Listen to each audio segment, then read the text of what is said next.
Assalamualaikum warahmatullahi wabarakatuh.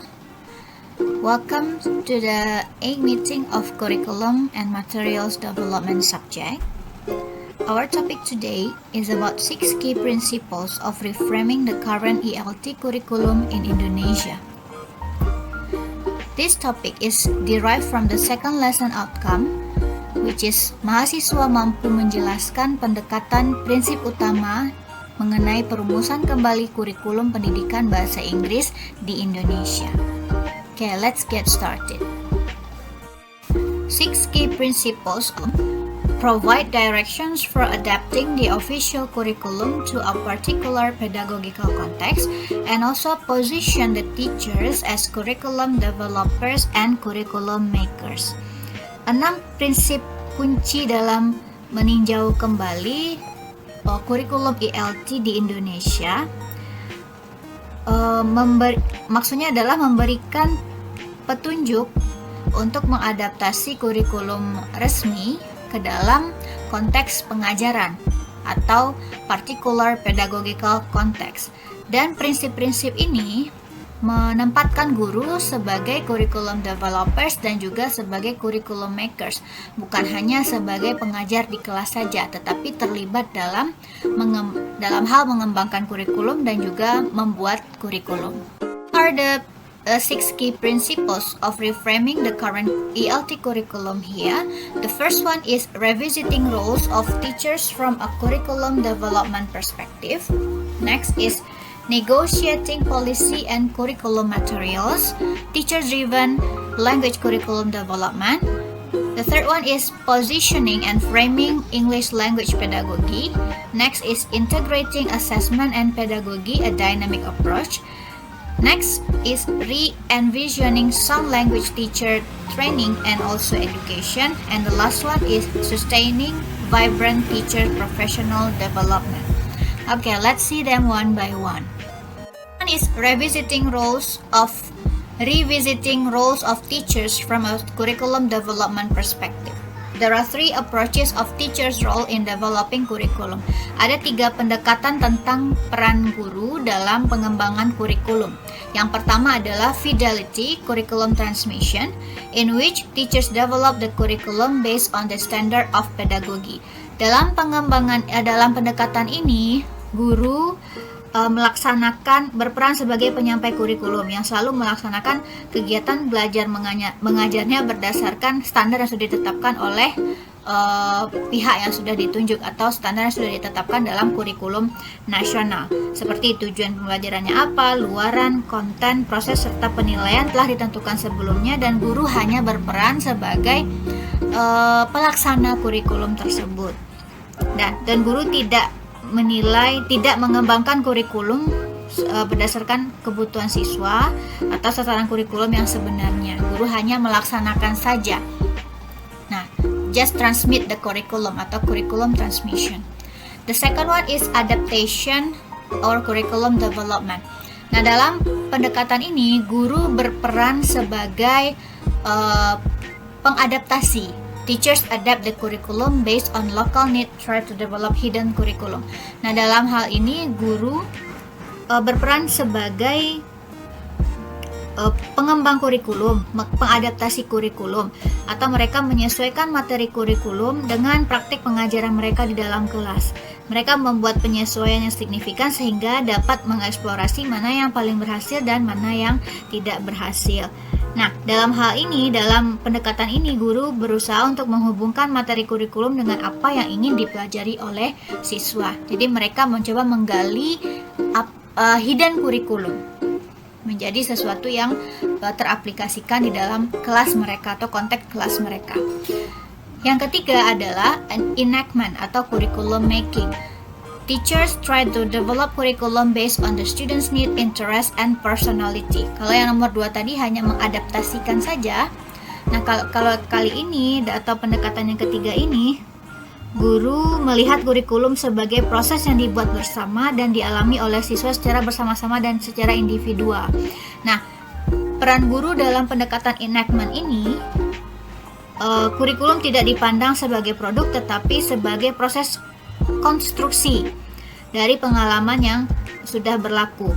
Dan proses belajar mengajar yang sedang berlangsung dan sedang yang dihadapi oleh siswa dan guru. Jadi guru di sini membongkar kembali kurikulum dan menyatakan bahwa kurikulum itu bukan kurikulum tersebut bukan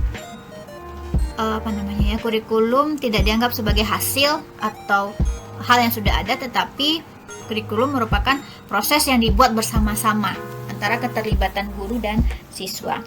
Jadi ada 3 pendekatan terkait dengan peran guru dalam pengembangan kurikulum: fidelity, adaptation, and enactment. Tip yang kedua dari reframing current ELT curriculum is negotiating policy and curriculum materials, teacher-driven language curriculum development.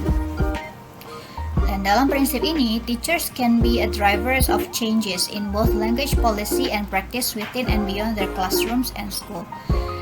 Dalam prinsip yang kedua ini, yaitu merundingkan kembali kebijakan serta materi kurikulum.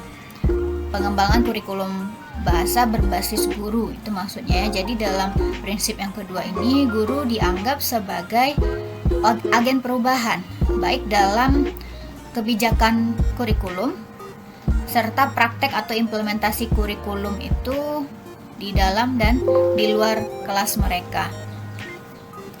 Nah, dalam negotiating policy and curriculum materials ini, guru dapat memodifikasi konten kurikulum di sekolah serta tingkat kelas mereka. And framing English language pedagogy. Nah, pedagogi adalah bagian dari kurikulum pengalaman atau experience kurikulum. Tanpa pedagogi, kurikulum hanya dilihat sebagai dokumen atau rencana saja. Nah, teachers must be able to make position and frame their own pedagogical practice based on local or situated context to meet students' need and social environment. Seperti yang kita ketahui dalam kurikulum 2013, guru dan siswa harus melalui 5 tahap proses pembelajaran, yaitu mengamati, menanya, bereksperimen, mengasosiasikan, dan mengkomunikasikan.